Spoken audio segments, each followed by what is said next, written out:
الحمد لله نحمده ونستعينه ونستغفره ونؤمن به ونتوكل عليه ونعوذ بالله من شرور أنفسنا ومن سيئات أعمالنا من يهده الله فلا مضل له ومن يضلله فلا هادي له ونشهد أن لا إله إلا الله وحده لا شريك له ونشهد أن سيدنا وحبيبنا ومولانا محمدا عبده ورسوله الذي أرسله بالحق بشيرا ونذيرا وداعيا إلى الله بإذنه وسراجا منيرا فقد قال الله تعالى في كلامه المجيد وفرقانه الحميد أعوذ بالله من الشيطان الرجيم بسم الله الرحمن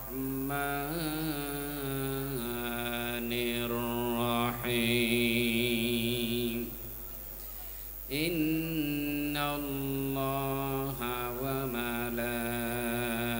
وملائكته يصلون على النبي يا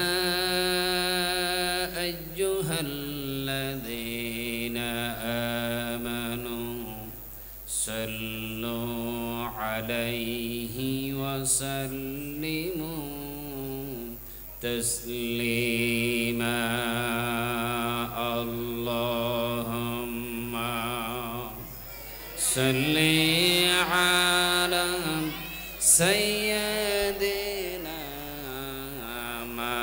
مولانا محمد وعلى آل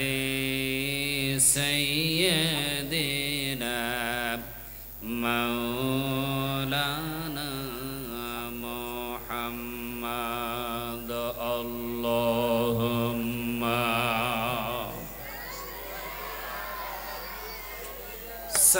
سيدنا مولانا محمد وعلى آل سيدنا مولانا رسول তুমি যে আমার হৃদয় বাগের বুলবুল তোমার সুরে নিবিড় ছোঁয়ায় তাই তো হয়েছি বেকুল হৃদয় বাগের বুলবুল আল্লাহুম্মা সাল্লি আলা সাইয়্যিদিনা মাওলানা মুহাম্মদ ওয়ালা আলি সাইয়্যিদিনা মাওলানা মরর বুকের যে অতল সরভি সে সুরের পাগল কবি কবি মোর বুকের যে অতল সরভি সে সুরের পাগল কবি কবি সেই ফুল থেকে গ্রাণ নিতে আমার প্রাণ হয়েছে আকুল রসূল তুমি যে আমার হৃদয় বাগের বুলবুল আল্লাহুম্মা সাইয়্যিদিনা মাওলানা মুহাম্মদ ওয়া আলা আলি সাইয়্যিদিনা মাওলানা মুহাম্মদ বালাগাল উলা বিকামালিহি কাশাফা الدجى بجماله حسنت جميع خصاله سلم تو خدا نہیں کہ خدا کہو تو بتا مجھے تجھے کیا کہوں न फलक पे तेरे जवाब है न ज़मी पे तेरे मिसाल है बलगल उला बिकमालिही कशफ दुजा बिजमालिही हसनत जमीउ खिसालिही सल्लम मुहम्मद मुस्तफ़ा तुम्ही हबीबे पाक दावर हम शफीउल आसिया मशकिल कुशाई रोज़ महशर हो बलगल उला بكماله كشف الدجى بجماله حسنت جميع خصاله صلوا أعوذ بالله من الشيطان الرجيم بسم الله الرحمن الرحيم قل إن كان آباؤكم وأبناؤكم وإخوانكم وأزواجكم وعشيرتكم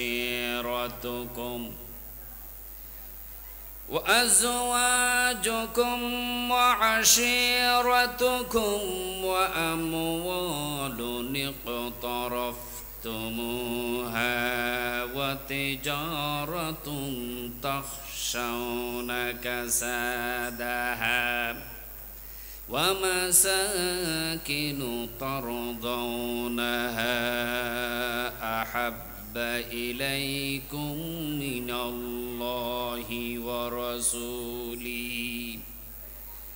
أحب إليكم من الله ورسوله وجهاد في سبيله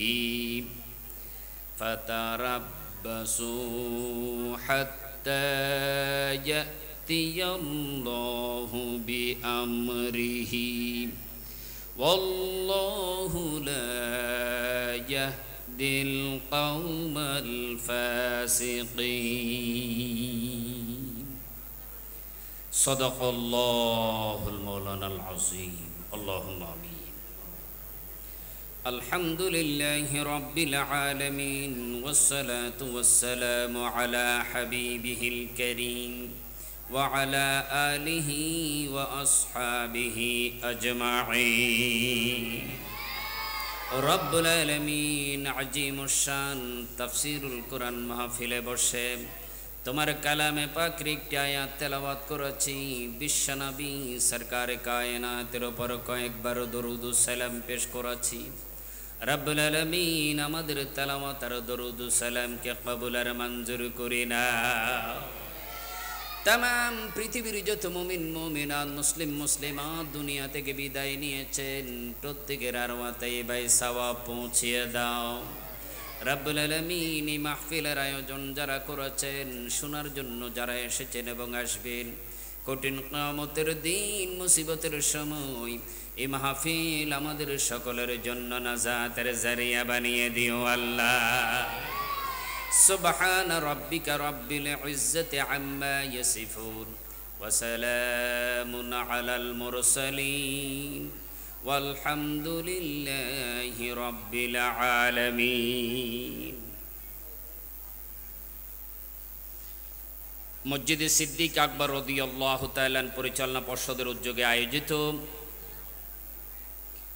আজকের এই আজিমুশ শান তাফসীরুল কোরআন মাহফিলের বরেণ্য সভাপতি মসজিদে সিদ্দিক আকবরের সম্মানিত মুতাওয়াল্লি, অত্র এলাকার সর্বজন শ্রদ্ধেয় ব্যক্তিত্ব জনাব আলহাজ মাওলানা আব্দুস সালাম সাহেব দামাত বারাকাতুহুমুল আলিয়া, আজকের মাহফিলের সম্মানিত প্রধান অতিথি শহীদি কাফেলা বাংলাদেশ জামাত ইসলামী চট্টগ্রাম মহানগরের সম্মানিত আমির জননেতা আলহাজ শাহজাহান চৌধুরী সাহেব, আজকের মাহফিলের সম্মানিত বিশেষ অতিথি আমার সম্মানিত উস্তাদ পতেঙ্গা ইসলামিয়া ফাজিল মাদ্রাসার সম্মানিত অধ্যক্ষ হযরতুল আল্লামা জনাব মাওলানা জাকির হোসেন সাহেব দামাত বারাকাতুহুমুল আলিয়া, আজকের মাহফিলের সম্মানিত বিশেষ অতিথি পতেঙ্গা ইসলামিয়া ফাজিল মাদ্রাসার সম্মানিত ভাইস প্রিন্সিপাল বিশিষ্ট শিক্ষাবিদ জনাব ডক্টর মাওলানা আব্দুল মুত্তালিব সাহেব দামাত বারাকাতুহুমুল আলিয়া।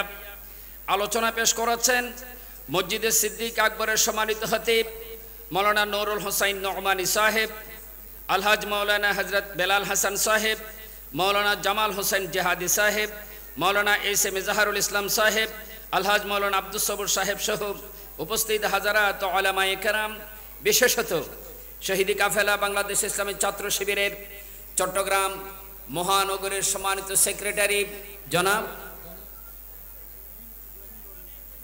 জনাব ইব্রাহিম সাহেব সহ মঞ্চ উপবিষ্ট হাজারাত উলামায়ে কেরাম, সম্মানিত মুরব্বিয়ানে আযম, দিনদার ইমানদার তাওহীদি জনতা, পর্দার আড়ালের আমার মা এবং বোনেরা, আসসালামু আলাইকুম ওয়া রাহমাতুল্লাহি ওয়া বারাকাতুহু।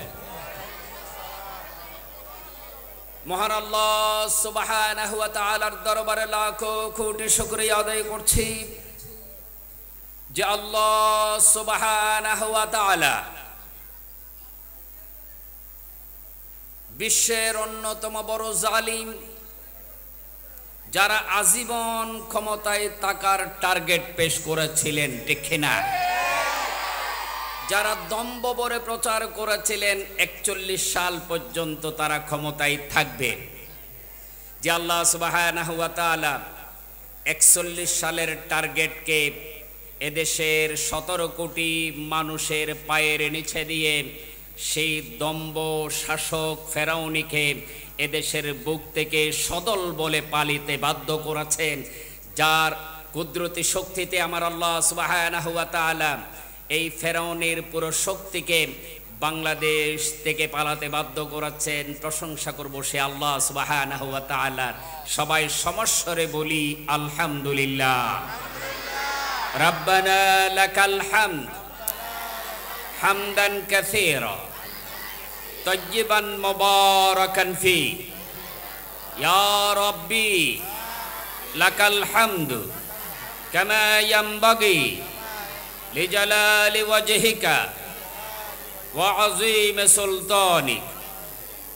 বিশ্বনবী সরকারে কায়নাতের উপর অসংখ্য দরুদ ও সালাম পেশ করছি যে রাসূল আকদাস সাল্লাল্লাহু আলাইহি ওয়াসাল্লাম বিশ্ব মানবতার মুক্তির দিশারি হিসেবে এসেছেন, যার আদর্শে অশান্ত পৃথিবী শান্ত হতে পারে, পুরো দুনিয়ার মানুষেরা শান্তির এবং মুক্তির পথ পেতে পারে।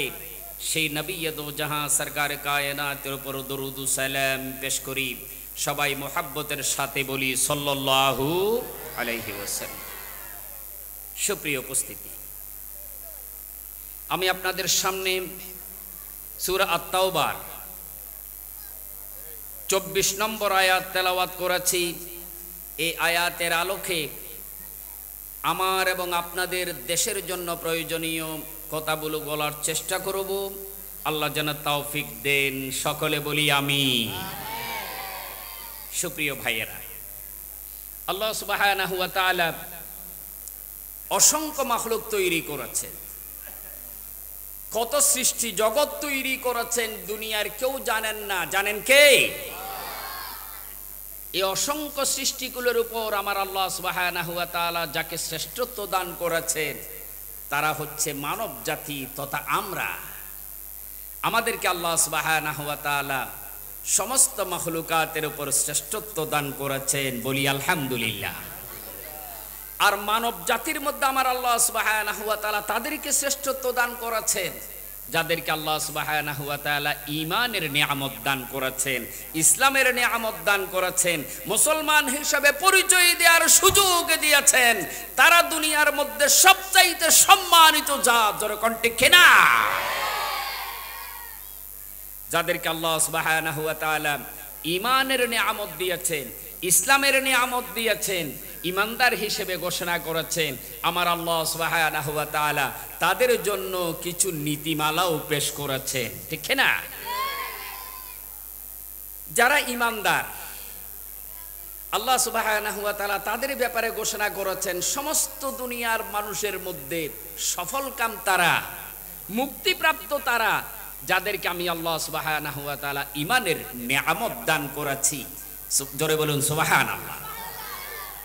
এই ঈমানের নিয়ামত প্রাপ্ত বান্দারা আল্লাহ সুবহানাহু ওয়া তাআলার কাছ থেকে নিয়ামত পাওয়ার সাথে সাথে তাদের জন্য কিছু নীতিমালা, কিছু বৈশিষ্ট্য, তাদের জন্য আল্লাহ সুবহানাহু ওয়া তাআলার পক্ষ থেকে কিছু কর্ম পদ্ধতিও নির্ধারণ করে দিয়েছেন। আমরা কালাম পাকের সবচাইতে ছোট্ট একটা সূরা, সূরা আল আসরের মধ্যে সেটা পেয়ে থাকি। সবাই সূরা আল আসর জানেন তো ইনশাআল্লাহ?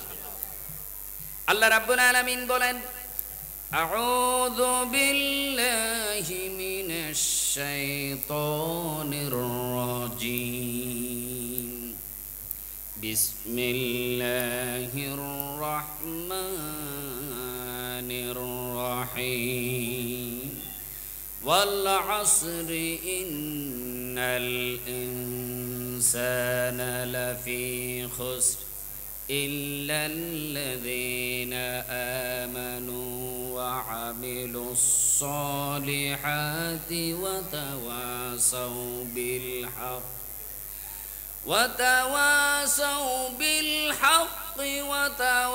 وتواصوا بالصبر। আল্লাহ রাব্বুল আলামিন বলেন, আমি আল্লাহ যুগের শপথ করে বলছি, কালের শপথ করে বলছি, আসরের শপথ করে বলছি, দুনিয়াতে যত মানুষ আছে সব মানুষেরা ক্ষতির মধ্যে নিমজ্জিত। বলেছেন কে? আল্লাহ যখন বলেন সব মানুষগুলো ক্ষতির মধ্যে নিমজ্জিত, চরম ক্ষতিগ্রস্ত, দুনিয়ার কারো সাহস আছে এই ফতোয়া দেয়ার যে দুনিয়ার মানুষেরা ক্ষতি নয় লাভের মধ্যে আছে? একথা বলার সাহস শক্তি কারো আছে কি? আমার আল্লাহ রাব্বুল আলামিন বলেন সব মানুষগুলো ক্ষতির মধ্যে নিমজ্জিত। এরপর আল্লাহ রাব্বুল আলামিন বলছেন, ইল্লাল্লাযীনা আমানু, কিন্তু যারা ঈমান এনেছেন তারা ক্ষতি থেকে মুক্ত। আমি আল্লাহ রাব্বুল আলামিন তাদেরকে ক্ষতি থেকে বাঁচিয়েছি। জোরে বলুন সুবহানাল্লাহ। যারা ঈমান এনেছেন তারা ক্ষতির মধ্যে ছিল, আমি আল্লাহ রাব্বুল আলামিন ঈমানের বদৌলতে তাদেরকে ক্ষতি থেকে বাঁচিয়ে এনেছে। ঈমানের মাধ্যমে আমি আল্লাহ রাব্বুল আলামিন তাদেরকে চরম ক্ষতির পথ থেকে সাফল্যের পথে নিয়ে এসেছি।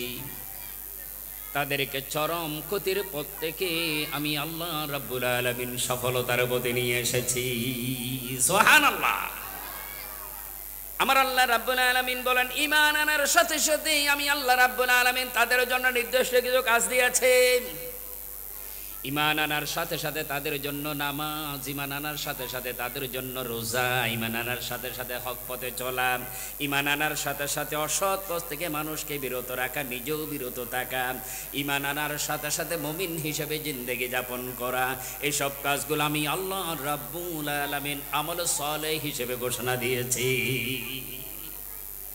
ইল্লাল্লাযীনা আমানু, নিশ্চয় সমস্ত মানুষগুলো ক্ষতির থেকে মুক্ত হয়েছেন, ক্ষতি থেকে সফলতার পথে এসেছে যারা ঈমান এনেছে আর আমল সালেহ করেছে, নেক আমল করেছে, নেক আমল করার জন্য সিদ্ধান্ত ঘোষণা করেছে, নেক পথে চলার জন্য সিদ্ধান্ত গ্রহণ করেছে। ওয়াতাওয়াসাউ বিল হক ওয়াতাওয়াসাউ বিস সাবর। আল্লাহ রাব্বুল আলামিন বলেন, হক পথে যখন চলে, সত্যের উপদেশ যখন দেয়, মানুষেরা তখন তার উপর আক্রমণ করে, নির্যাতন করে, নিপীড়ন করে। আল্লাহ রাব্বুল আলামিন এই জন্য বলছেন ওয়াতাওয়াসাউ বিল হক। ঈমান আনার সাথে সাথে ঈমানের দাবি হচ্ছে মানুষকে সৎ পথে ডাকা। আমি ঈমান এনেছি, সত্যের পথে এসেছি, জাতিকে সত্যের পথের দিকে আহ্বান করা। আমি ঈমান এনেছি, হকের পথে এসেছি, মানুষকে ঈমানের পথে ডাকা। আমি নিজে নামাজ আদায় করে মানুষকে নামাজের দিকে ডাকা। আমি নিজে ঈমান এনেছি, রোজা রাখি, মানুষকে রোজার দিকে ডাকা। আমি নিজে ঈমান এনেছি, কোরআনের পথে এসেছি, মানুষকে কোরআনের পথে ডাকা। আমি নিজে কোরআন পড়ি, মানুষকে কোরআন পড়ার জন্য আহ্বান করা। আমি নিজে বিশ্বনবী সরকারে কায়নাতের আদর্শের অনুসারী, মানুষকে আমার নবী সরকারে কায়নাতের আদর্শের অনুসরণের দিকে ডাকা। আল্লাহ সুবহানাহু ওয়া তাআলা বলেন, ঈমান আনার পরে আমল সালেহ নিজে করবেন, সাথে সাথে মানুষকে হকের প্রতি দাওয়াত দেবেন, ঠিক না? ওয়াতাওয়াসাউ বিল হক, মানুষকে সত্যের উপদেশ দেয়া, সত্যের পথে ডাকা, সত্যবাদী একটা সমাজ ব্যবস্থা কায়েম করার জন্য চেষ্টা করা, সত্যবাদী একটা রাষ্ট্র ব্যবস্থা কায়েমের জন্য চেষ্টা করা। আর এই পথে যখন অগ্রসর হয়, এই পথে যখন মানুষকে ডাকা হয়, সাথে সাথে তার উপরে নির্যাতন আসে, সাথে সাথে তার উপরে নিপীড়ন চলে আসে। এই জন্য আমার আল্লাহ রাব্বুল আলামিন সাথে সাথে বলছেন ওয়াতাওয়াসাউ বিস সাবর। ঈমানের পথে যখন ডাকবে তখন তোমার উপর নির্যাতন নিপীড়ন আসবে, সাথে সাথে চরম নির্যাতন নিপীড়নের মুখেও নিজে ধৈর্য ধারণ করা এবং ধৈর্যের উপদেশ মানুষকে দেয়া। সুবহানাল্লাহ। ছোট্ট এই সূরাত আমার আল্লাহ সুবহানাহু ওয়া তাআলা ঈমানের কথা বলেছেন, আমল সালেহের কথা বলেছেন, মানুষকে সৎ কাজের উপদেশ দিতে বলেছেন এবং চরম নির্যাতন নিপীড়নের মুখেও ধৈর্য ধারণের জন্য উপদেশ দিয়েছেন, ঠিক না? যুগে যুগে যত পয়গাম্বর এসেছে, সব পয়গাম্বর আলাইহিস সালাতু ওয়াস সালাম কিন্তু দাওয়াতের ময়দানে চারটা কাজ করেছেন। কয়টা কাজ? আরো জোরে বলেন, কয়টা কাজ? সব পয়গম্বর আলাইহিস সালাতু ওয়াস সালাম প্রথমে দাওয়াত দিয়েছেন আনি ইবাদুল্লাহ, হে দুনিয়ার মানুষেরা তোমরা আমার আল্লাহ সুবহানাহু ওয়া তাআলার ইবাদত করবে, গোলামি করবে, দাসত্ব করবে। ওয়াজতানিবুত তাগুত, আর তাগুতকে তোমরা অস্বীকার করবে। আর সাথে সাথে যারা ঈমান আনে, ঈমান আনার সাথে সাথে সব পয়গম্বর আলাইহিস সালাতু ওয়াস সালাম নিজে নেক আমল করেছেন, জাতিকে নেক আমলের পথে আহ্বান করেছেন, ঠিক না? নিজে সত্যের উপদেশ দিয়েছেন, হকের উপদেশ দিয়েছেন, হকের পথে মানুষকে দাওয়াত দিয়েছেন। আর হকের পথে দাওয়াত দিতে গিয়ে, হকের পথে চলতে গিয়ে যত নির্যাতন এসেছে, নিপীড়ন এসেছে, সব কিছু সহ্য করেছে। তাইলে এই চারটা কাজ শুধু আমার নবী সরকারে কায়নাতের জন্য নয়, শুধু নবীর উম্মতের জন্য নয়, দুনিয়াতে যত পয়গম্বর এসেছেন 1,24,000 সব পয়গম্বর আলাইহিস সালাতু ওয়াস সালামের কাজ, ঠিক কিনা? সব পয়গম্বর আলাইহিস সালাতু ওয়াস সালাম দ্বীনের ময়দানে এই কাজগুলো করেছে। আমার আল্লাহ রাব্বুল আলামিন এজন্য মুমিনদেরকে লক্ষ্য করে বলেন, আম হাসিবতুম আন তাদখুলুল জান্নাহ, হে দুনিয়ার মানুষেরা তোমরা কি মনে করে নিয়েছো, ধারণা করে নিয়েছো ঈমান এনেছে এই কথা বললেই জান্নাতে চলে যেতে পারবে? আমাদের দেশে কিছু মানুষ আছে যারা মনে করে কলেমার ঘোষণা দিলেই জান্নাতি, যারা মনে করে ঈমানের ঘোষণা দিলেই জান্নাতি, তারা বলে যে আমি পাক্কা ঈমানদার মানুষ, আমার নাম আব্দুর রহমান, আমার নাম আব্দুর রহিম, আমার নাম আব্দুল খালেক, আব্দুল মালেক, আর আমার বাবার নাম আবুল হোসেন, আব্দুর রহিম, আব্দুল হাকিম। আমি উদাহরণস্বরূপ নামগুলো বলছি কারণ আমার সাথে মিলে গেলে কিছু মনে করবেন না। আমার ফরদাদাও মুসলমান, আমার তার উপরেও মুসলমান, আমার দাদা, আমার বাবা, আমিও মুসলমান, আমার বউয়ের নাম আমিনা, মরিয়ম, ফাতিমা, আমার মেয়ের নাম তাও মুসলমানি নাম, আমার ছেলের নাম হাসান হোসাইন। আমার মতো বড় ইমানদার, বড় মোমেন দুনিয়াতে আর কে আছে? আমি কোরবানি আসলে পরে 2 লাখ টাকার গরু জবে করি, রোজা আসলে পরে লাখ টাকার জাকাত দেই, আমার জাকাতের লাইনে এসে মানুষ মারা যায়, আমার চাইতে বড় জাকাত দাতা, আমার চাইতে বড় কোরবানি দাতা, প্রতি বছর বছর হজ করি, আমার চাইতে বড় হাজি, আমার চাইতে 10 বার হাজি, 15 বার হাজি এই পতঙ্গার মধ্যে নেই, আমার চাইতে বড় মুমিন আর কে হতে পারে? এই জাতীয় চিন্তা করার মানুষ আমাদের সমাজে আছে না নাই? যেরকম আছে না নাই? কম না বেশি? কিন্তু এই মানুষগুলো রোজা রাখে, রমজান আসলে হজের সময় হজ করে, জাকাতের নাম ধরে কিছু টাকা পয়সা তারা দেয়, হজও করে, কিন্তু দ্বীনের এই ময়দানে আল্লাহর পথে মানুষকে দাওয়াত দেয়ার এই কাজটা তারা করে না।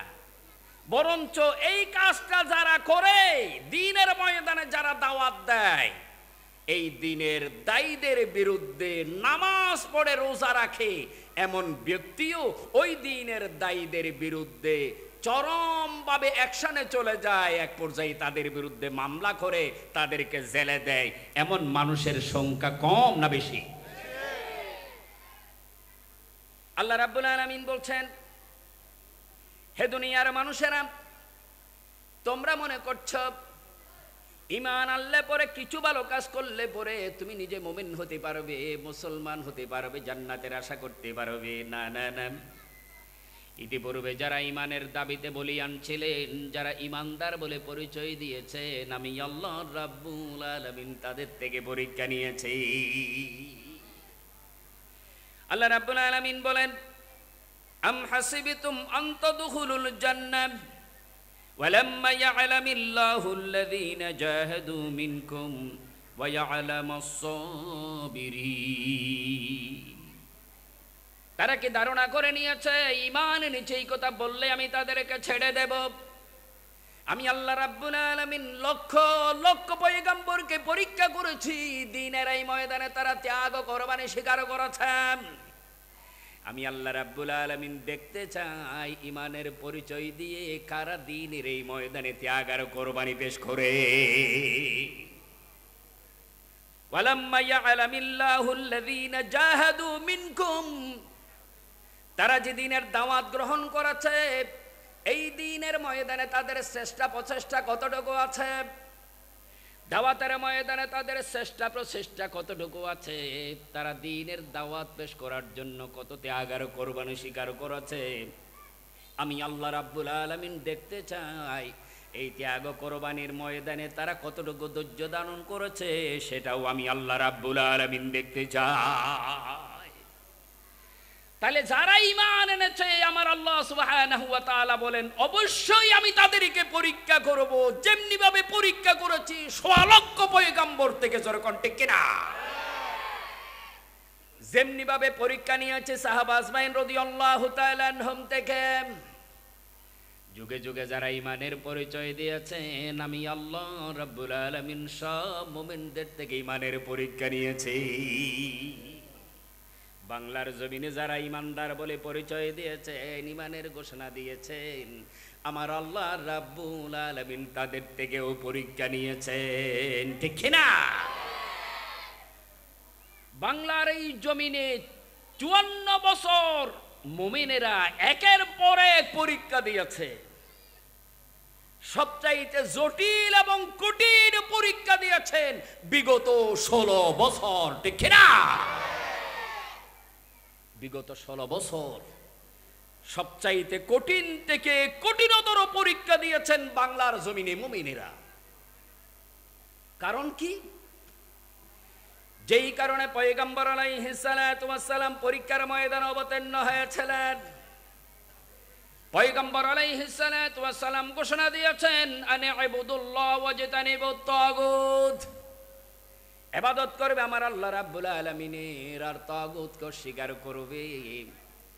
এই দাওয়াত যখন দিয়েছেন, তাগুতেরা সহ্য করতে পারে না, এই জন্য মুমিনদের উপর নির্যাতন নিপীড়নের স্টিম রুলার যুগে যুগে চালিয়েছে।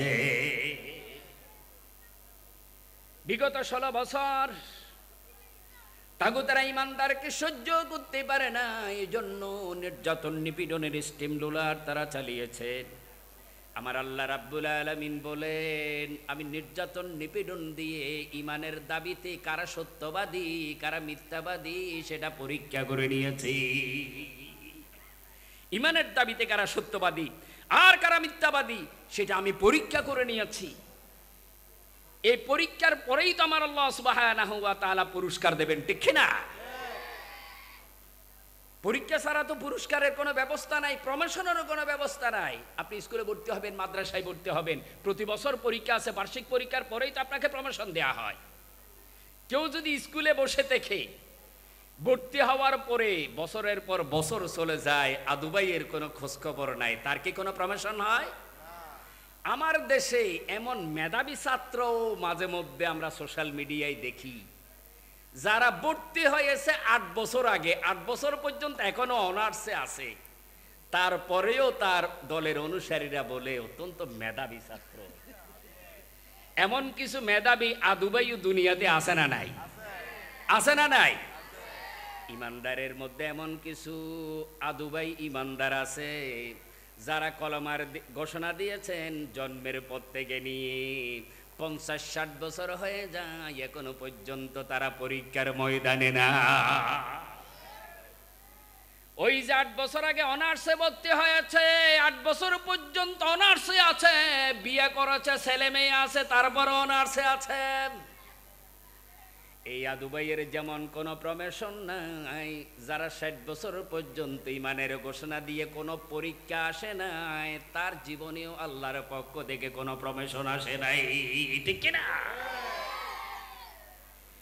এবার আসুন আমার আল্লাহ রাব্বুল আলামিন কি বলেন, ও দুনিয়ার মানুষেরা, ইমান এনেছ, ইমান আনার সাথে সাথে দাওয়াতের ময়দানে আছো। দাওয়াতের ময়দানে তুমি নির্যাতিত হবে, নিপীড়িত হবে, লাঞ্ছিত বঞ্চিত হবে, আর এমনও হতে পারে তোমাকে দেশ ত্যাগ করতে হতে পারে। এই চূড়ান্ত ত্যাগ এবং কোরবানি যারা পেশ করতে পারেন, আমি আল্লাহ রাব্বুল আলামিন তাদেরকে পাশ বলে ঘোষণা দেই, তাদের জন্য আমি আল্লাহ পুরস্কার রেখে দিয়েছি। সুবহানাল্লাহ। আল্লাহ রাব্বুল আলামিন সূরা তাওবার 20 নম্বর আয়াতে বলছেন, আল্লাযীনা আমানু ওয়া হাজারু ওয়া জাহাদু ফি সাবিলিল্লাহি বিআমওয়ালিহিম ওয়া আনফুসিহিম আ'যামু দারাজাতান 'ইনদাল্লাহ وَأُولَئِكَ هُمُ الْفَائِزُونَ। আল্লাহ রাব্বুল আলামিন বলেন, যারা ঈমানের ঘোষণা দিয়েছে, নির্যাতিত হয়েছে, নিপীড়িত হয়েছে, দ্বীনের ঘোষণা দেওয়ার কারণে, দাওয়াতের ময়দানে ত্যাগ এবং কোরবানি স্বীকার করার কারণে, সত্যিকার দায়ী আল্লাহর ভূমিকা পালন করার কারণে তারা হিজরত করতে বাধ্য হয়েছে। জিহাদের ময়দানে তারা আজীবন আছে। আল্লাহ জিনা হাদারু ওয়াজাহাদু, যারা হিজরত করেছে আর জিহাদের ময়দানে ছিল ফি সাবিলিল্লাহ, কার জন্য সংগ্রাম? যারা আল্লাহর জন্য সংগ্রাম করে জিহাদের ময়দানে ছিল, আল্লাহ রাব্বুল আলামিন বলছেন বিআমওয়ালিহিম ওয়া আনফুসিহিম, তারা তাদের সম্পদের ত্যাগ এবং কোরবানি স্বীকার করেছে, এমন কি তারা তাদের জীবনের কোরবানিও পেশ করেছে। সুবহানাল্লাহ। আ'যামু দারাজাতান ইনদাল্লাহ, আমার আল্লাহ রাব্বুল আলামিন বলেন আমি আল্লাহ সুবহানাহু ওয়া তাআলার কাছে তাদের জন্য বিরাট পুরস্কার রয়েছে। সুবহানাল্লাহ। বার্ষিক পরীক্ষায় যখন গোল্ডেন এ প্লাস পায় প্রতিষ্ঠান, তার জন্য বিশেষ পুরস্কারের ব্যবস্থা রাখেন, যার কল্পনাও ওই ছাত্র তার গাইডিয়ান করতে পারে না।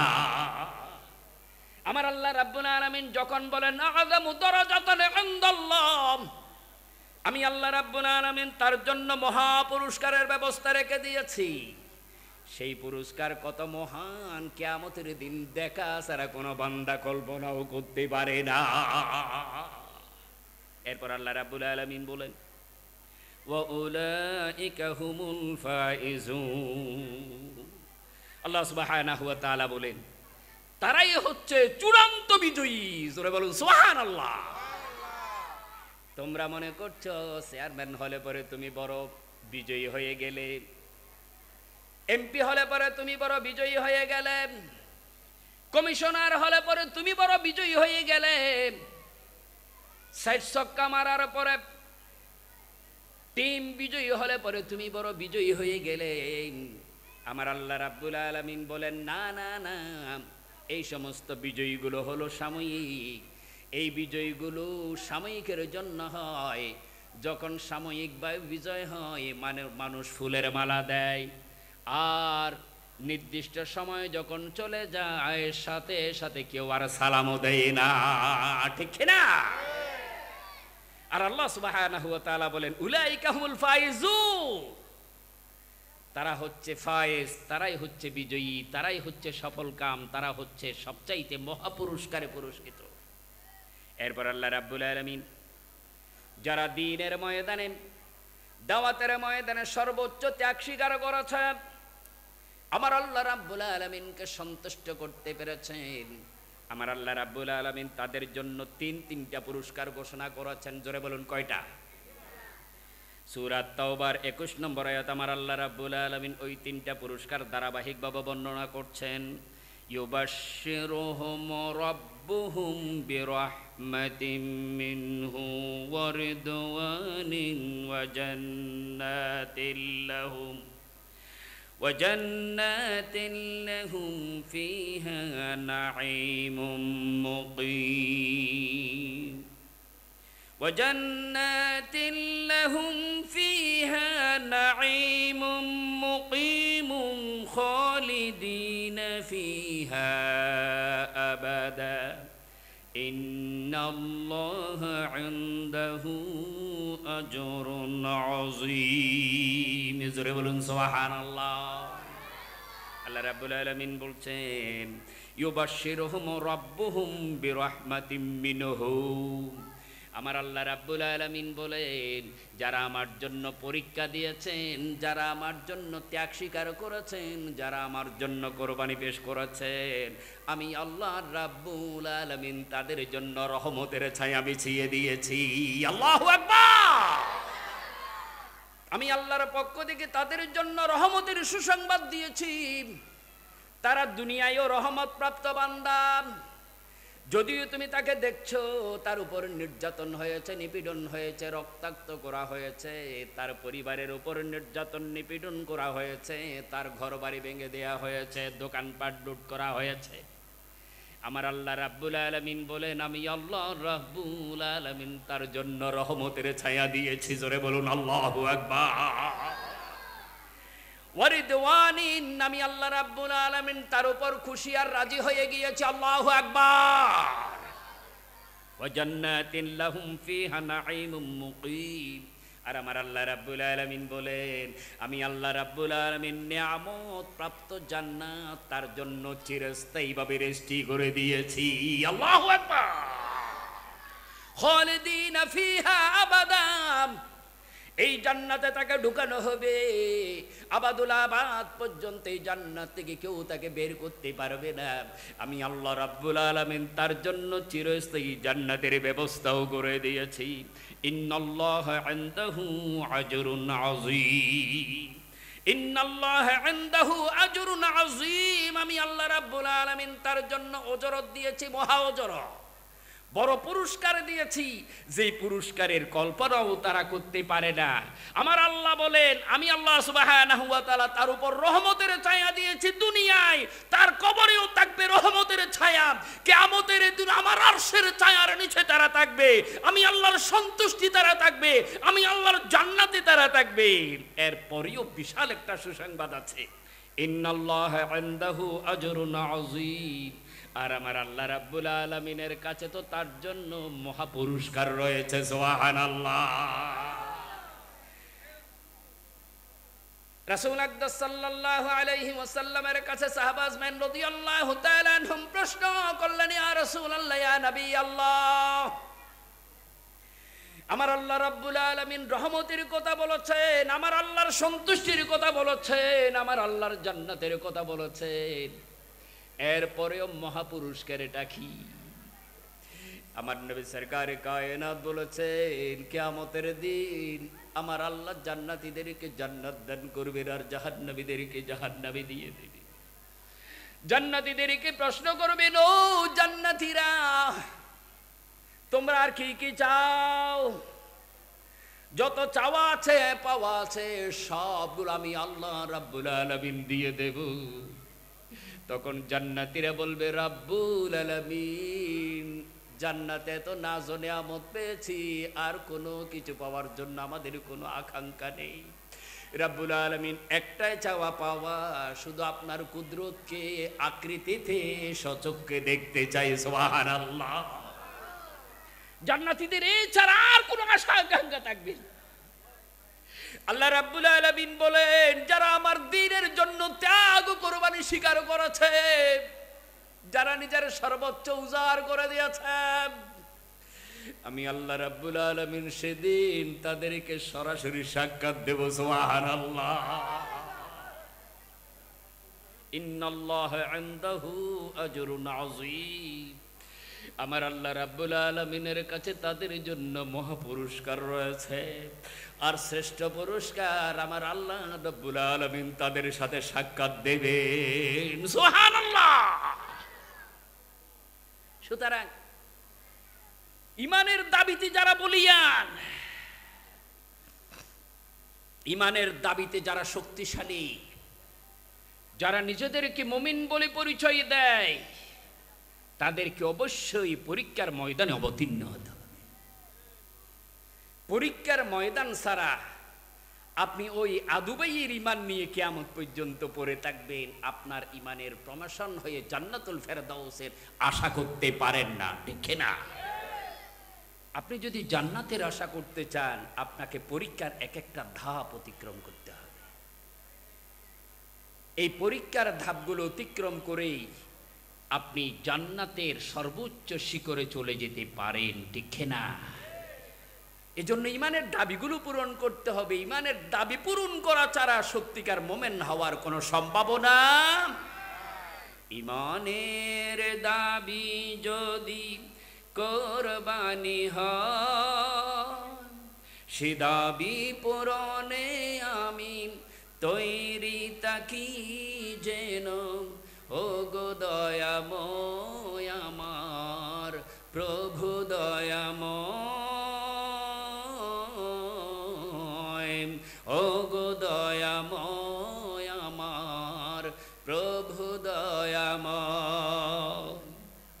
ইমানের দাবি সে তো বসে থাকা নয়, ইমানের দাবি হলো কিছু বিনিময়, সেই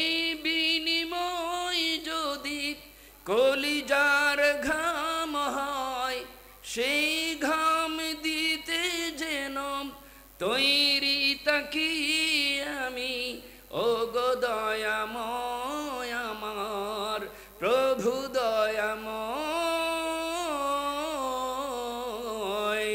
ও গো দয়াময় আমার প্রভু দয়াময়। ইমানের দাবির সর্বোচ্চটা পেশ করলে পরে আল্লাহর জান্নাতের সর্বোচ্চ শিখরে পৌঁছা যায়, ঠিক না? এবার আসে, দুনিয়াতে ইমানদারের পরিচয় দেওয়ার আরেকটা শ্রেণী আছে, যারা নিজেদেরকে বড় মোমেন বলে পরিচয় দেয়, নিজেদেরকে বড় ইমানদার বলে পরিচয় দেয়, নিজেদেরকে বড় মুসলমান বলে পরিচয় দেয়। তারা ইসলামের অনেকগুলো বাহ্যিক কাজগুলো করে, যেমন মাদ্রাসা করে, মসজিদ করে, শিক্ষা প্রতিষ্ঠান করে, জনগণের জন্য অনেক কিছু করে, কিন্তু ইসলামী আন্দোলন সহ্য করতে পারে না। এমন কিছু মানুষও দুনিয়াতে আছে না নাই? আছে না নাই? সাধারণ মানুষেরা বলে, কই লোকটা খুব ভালো মানুষ। লোকটা কি? একটু কথা বলেন, লোকটা কি? লোকটা খুব ভালো মানুষ, এই লোকটা মাদ্রাসা করছে, এই লোকটা মসজিদ করছে, এই লোকটা রাস্তা করছে, এই লোকটা ঘাট করেছে, এই জন্য মানুষের কল্যাণে অনেকগুলো কাজ করছে, কিন্তু ইসলামী আন্দোলন সহ্যই করতে পারে না। সব কিছু ভালো আছে, কিন্তু লোকটা নাস্তিক। লোকটা কি? এরকম কিছু নাস্তিক টাইপের মানুষও আছে না নাই? সব কিছু ভালো আছে, কিন্তু ইসলামী আন্দোলন সহ্য করতে পারে না। মাদ্রাসা দিয়েছে, এদেশের মাদ্রাসাগুলো থেকে তো কোরআনের আলো বের হবে, দ্বীনের আলো বের হবে, ইসলামের আলো বের হবে, এটাই তো স্বাভাবিক, ঠিক না? মাদ্রাসা দিয়েছে, কিন্তু আল কোরআনের আলো ঘরে ঘরে জালো স্লোগান সহ্য করতে পারে না। এমন কিছু মাদ্রাসা দাতা, মসজিদ দাতা মানুষ আমাদের সমাজে আছে না নাই? আচ্ছা, আপনি আল কোরআনের আলো ঘরে ঘরে জালো সহ্য করতে পারবেন না, কেন মাদ্রাসা দিয়েছে? তাইলে বোঝা যায় আসলে মাদ্রাসা মসজিদ দিলেও আসলে সে মকসুদ আলী। আসলে সে কি? একটু কথা কন, আসলে কি? আসলে মকসুদ আলী। যদি মকসুদ আলী না হইতো, যে লোকটা মাদ্রাসা দেয়, যে লোকটা মসজিদ দেয়, সে তো আল্লাহর জন্য জীবন উৎসর্গকারী হবে, ঠিক কিনা? মাদ্রাসা দেয়, মসজিদ দেয়, আল্লাহর আইন সহ্য করতে পারে না। মাদ্রাসা দেয়, মসজিদ দেয়, আল কোরআনের বিধান সহ্য করতে পারে না। মাদ্রাসা দেয়, মসজিদ দেয়, বিশ্ব নবীর আদর্শ সহ্য করতে পারে না। এমন কিছু মানুষও মুসলমান নামদারি আছে না নাই? আছে না নাই? এগুলো কি কম না বেশি? এগুলো বেশি। আমাদের সমাজের বিশাল একটা জনগোষ্ঠী এই শ্রেণীর, যারা হুজুর ডেকে তাহলিল পড়ায়, হুজুর ডেকে খতমে কোরআন পড়ায়, প্রয়োজনে খতমে বুখারীও পড়ায়, কিন্তু আল্লাহর আইনের কথা বললে তেলে বেগুন জ্বলে উঠে, ঠিক না? তাইলে আপনি খতমে কোরআন পড়ান, খতমে তাহলিল পড়ান, খতমে বুখারী পড়ান, আল্লাহর আইনের কথা বললে তেলে বেগুন জ্বলে উঠেন কেন? আপনি যে কোরআনের খতম পড়াচ্ছেন, যেই বুখারীর খতম পড়াচ্ছেন, যেই তাহলিল পড়াচ্ছেন, আমরা তো সেই বিধানের কথা বলছি, আমার বিরুদ্ধে কেন মামলা দেন, আমাকে কেন জেলে দেন? তাহলে বুঝতে হবে, এই যে মাদ্রাসা মসজিদ দেয়, এই যে খতমে কোরআন তাহলিল পড়ায়, বুখারী পড়ায়, এগুলো সব উদ্দেশ্যমূলক পড়ায়, যেরকম ঠিক না? আমাদের দেশে এমন অনেক মানুষও আছে, আমি দেখেছি, বেলেকি জাহাজ, ওই কি পুলিশ বলে যে এটা কোস্ট গার্ডে ধরে ফেলছে, কেউ জানে না। তাড়াতাড়ি বুখারী খতমের আয়োজন করাচ্ছে। বুখারীর পর একটা মুনাজাত আছে না, মুনাজাতে হুজুরদেরকে বলছে, হুজুর একটু দোয়া করবেন, আমার একটা জাহাজ কোস্ট গার্ডে ধরে ফেলছে। আচ্ছা বলেন, যেই জাহাজটা কোস্ট গার্ডে ধরে ফেলেন, ধরা খায়, সেই জাহাজের মধ্যে ভালো জিনিস না কি আছে? এই অবৈধ জিনিস আছে। অবৈধ জিনিস কোস্ট গার্ডে ধরে ফেলেছেন, এই জন্য খতমে বুখারী পড়ে হুজুরের মাধ্যমে দোয়া করে। এমন কিছু দোয়া চাওয়ার মতো কিছু মানুষ আছে না নাই? এমন দোয়া চাওয়ার মতো কিছু মানুষও আছে। আর এই সমস্ত অবৈধ কাজের সহযোগী আমার দেশের জাহাঙ্গীর যুদ্ধের মতো, আবুল কালাম বয়ানের মতো কিছু মানুষও আছে না? আছে না নাই? এরা মনে করে নামাজ পড়বো আল্লাহ সন্তুষ্টির জন্য, আর ওদিকে মদও খায়, ওদিকে কি খায়, মদও খায়। আমরা শুনতে পাই যে আমাদের নেতা, আমাদের নেত্রী তাহাজ্জুদ ছাড়া কিন্তু দিন শুরু করে না। আর ওই নেত্রীর ঘর যখন সাধারণ জনগণ খুলে দেয়, তখন সেখানে বিদেশি মদের বোতলও পাওয়া যায়, ঠিক না?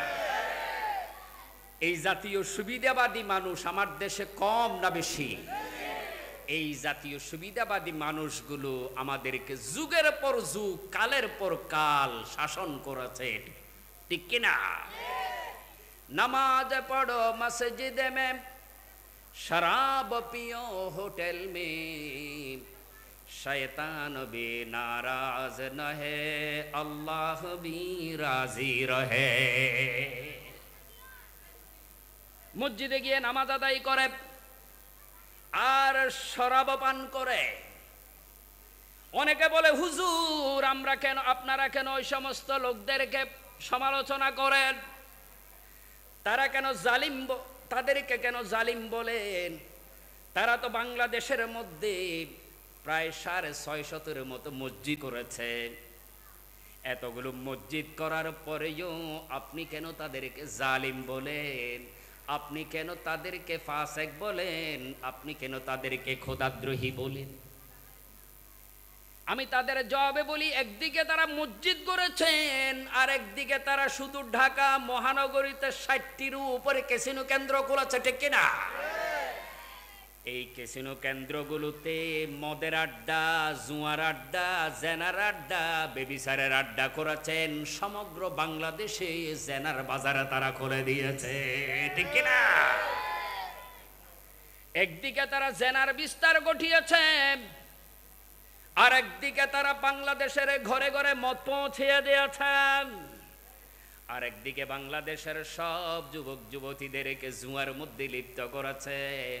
বাংলাদেশের পবিত্র সংসদকে মমতাজীদেরকে নিয়ে অপবিত্র করেছে, জোরে বলুন ঠিক কিনা? আবার তারা নিজেদেরকে পাক্কা ইমানদারও বলে। আপনি দেখেন না, তাদের মধ্যে আবার দরবেশও আছে, তাদের মধ্যে বড় দানিও আছে। দরবেশকে দেখলে 16 বছর পর্যন্ত মানুষেরা অনেকে দরবেশ মনে করত। পট পরিবর্তনের পরে মানুষেরা বুঝতে পেরেছে একই দরবেশ নাকি ধরে বেশ, দরবেশ নাকি ধরে বেশ। এতদিন পর্যন্ত ভেষ ধরেছিল, পট পরিবর্তনের পরে এমন শাসা শেষেছে নিজের বউ চিনতে পারে না, জোরে কণ্ঠে খেনা।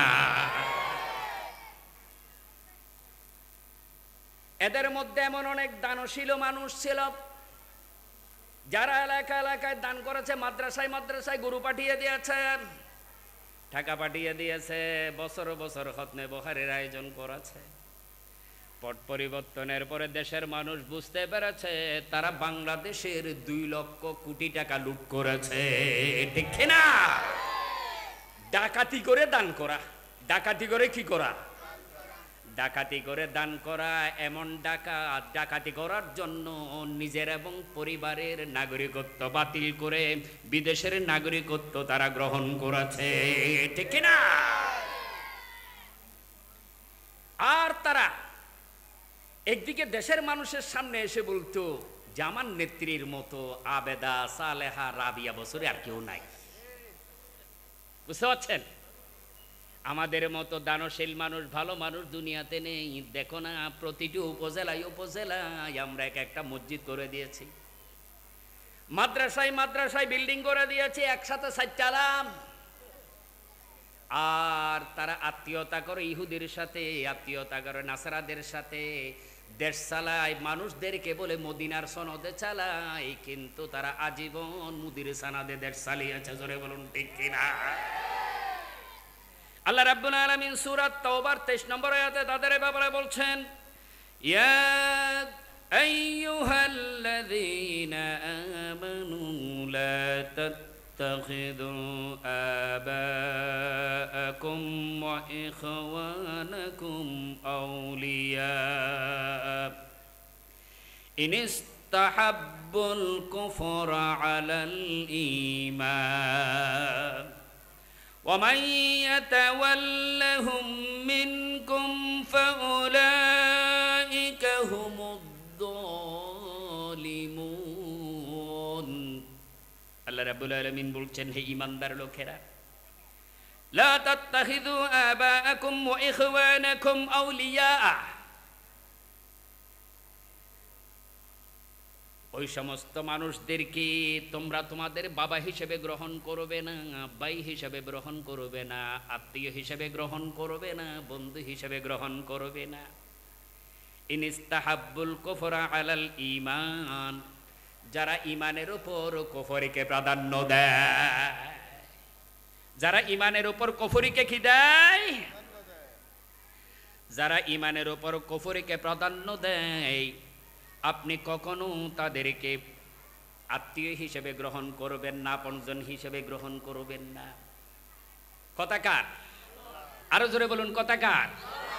যারা ঈমানের উপর কুফরিকে প্রাধান্য দেয়, আপনি তাদেরকে কোনোদিন আপনজন হিসেবে গ্রহণ করবেন।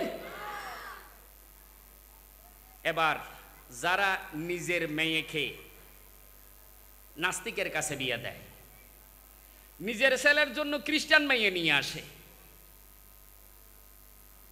আমার দেশের 17 কোটি মানুষকে বলে, কয় তোমরা আমার সাথে আত্মীয়তা করো, আমার মতো দেশপ্রেমিক দুনিয়াতেও তোমরা পাবা না। এই কথা 17 বছর 16 বছর থেকে আমরা শুনে এসেছি, ঠিক না? ইনিস্তাহাব্বাল কুফরা ইনিস্তাহাব্বুল কুফরা আলাল ঈমান, যারা ঈমানের উপরে কুফরিকে প্রাধান্য দেয়, ঈমানের উপরে কুফরিকে কি দেয়? আমি শুধু একটা উদাহরণ দেই, এখানে মাদ্রাসা আছে না? এটা মাদ্রাসা না? প্রতি বছর বছর ছাত্রদেরকে বই দেয় কি দেয় না? দেয় কি দেয় না? আমার বাংলাদেশে ছাপাখানা আছে না নাই? ছাপাখানা আছে না নাই? ফ্রি বই দেয়। এই টাকাগুলো ইউনিসেফ বহন করে, খরচটা বিদেশ থেকে বিশাল অঙ্কের টাকা আসে। এই বইগুলো যদি আমার বাংলাদেশের ছাপাখানায় ছাপানো হতো, তাহলে বাংলাদেশের ছাপাখানাগুলো উপকৃত হতো না? হতো কি হতো না? আমার আমদরকিল্লার ছাপাখানা আছে না নাই? ঢাকা বাংলা বাজারে ছাপাখানা আছে না নাই? বাংলাদেশের কোটি কোটি বই সেখানে ছাপা হয় কি হয় না? কিন্তু বাংলাদেশের মাদ্রাসার বই, কলেজের বই, ইউনিভার্সিটির বই, স্কুলের বই বাংলাদেশের ছাপাখানায় 16 বছর পর্যন্ত ছাপানো হয় নাই। সব বইগুলো ইন্ডিয়া থেকে ছাপানো হয়েছে। জোরে বলুন ঠিক কিনা? এতদিন পর্যন্ত মানুষ না জানলেও এখন মানুষ ভালো করে জেনেছে, কারণ তারা বাংলাদেশিদেরকে বিশ্বাসও করে না। বাংলাদেশিদের সাথে স্বার্থ সংরক্ষণ হোক, বাংলাদেশিরা স্বাবলম্বী হোক, এটাও বিশ্বাস করে না। তারা তাদের নিজেদের ইচ্ছা মতো আমার দেশে যেন হিন্দুয়ানি সংস্কৃতি চাপিয়ে দিতে পারে, এজন্য ইন্ডিয়া থেকে তারা আমার বাংলাদেশের মাদ্রাসা, কলেজ, স্কুল, ইউনিভার্সিটির বইগুলো বিগত 16 বছর পর্যন্ত ছাপিয়ে এনেছে, ঠিক কিনা? ওয়ামান ইয়াতাওয়াল্লা ফাউলাইকা হুমুয যালিমুন।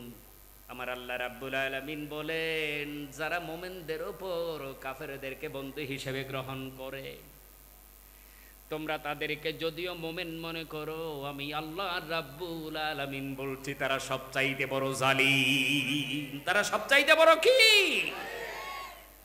জালিম। এই জালিমেরা দেশের স্বার্থ দেখে না, দেশের মানুষের স্বার্থও দেখে না, দেশপ্রেমের ভান ধরে আর বিদেশিদের দালালি করে। জোরে বলুন ঠিক না? আজীবন তারা বিদেশিদের দালালি করেছে। আমার বাংলাদেশের সম্পদগুলো তারা বিদেশে পাচার করে আমার বাংলাদেশের ব্যাংকগুলোকে দেউলিয়া করার জন্য চেষ্টা করেছে, ঠিক কিনা? আল্লাহ সুবহানাহু ওয়া তাআলা বলেন, আসলে তারা মানুষের সামনে মুমিন হিসেবে আসলেও আসলে তারা দ্বিমুখী। কয়মুখী? কয়মুখী? দ্বিমুখী। আল্লাহ রাব্বুল আলামিন বলেন, ওয়া ইযা লাকুল্লাযীনা আমানু ক্বালু আমান্না ওয়া ইযা খালাউ ইলা শায়াতিনিহিম ক্বালু ইন্না মাআকুম ইন্নামা নাহনু মুস্তাহজিউন। তারা যখন মুমিনদের সাথে মিলিত হয় তখন তারা বলে, দেখো না আমাদের মতো বড় ঈমানদার আর নাই। তারা যখন মানুষের সামনে আসে, সুন্দর কাপড় চোপড় করে আসে, নেকাব দিয়ে চলে আসে, হাতে তাসবিহ নিয়ে আসে, আর জায়নামাজ নিয়ে আসে, আর যখন ভোট নিয়ে যায় তখন তাদের হাতে তাসবিহও থাকে না, তাদের হাতে জায়নামাজও থাকে না। আর ভোট পাওয়ার পরে তারা শাপলা চত্বরে হাজার হাজার আলেমের উপর গুলি চালায়, ঠিক কিনা? বলতে পারেন হুজুর আপনি এগুলো কি কোরআন থেকে বলতেছে? দেখুন, কোরআন হচ্ছে শাশ্বত। কোরআন কি? কিয়ামত পর্যন্ত দুনিয়াতে যত জালিম আসবে কোরআনের বর্ণনা তাদের সাথে মিলে যায়।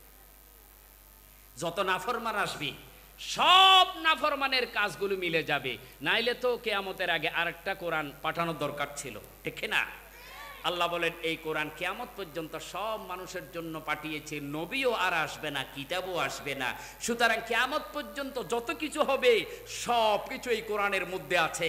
সব কিছুর মোকাবেলা তোমরা কিভাবে করবে সেটাও আমি আল্লাহ সুবহানাহু ওয়া তাআলা কোরআনুল কারীমের মধ্যে দিয়ে দিয়েছি। সুবহানাল্লাহ। এই জন্য এই কোরআন কোনো পরিবর্তনও নাই, এখানে কোনো পরিবর্তনও নাই। এই কোরআন হেফাজত করেছেন কে? আল্লাহ রাব্বুল আলামিন বলেন তারা মুনাফিক।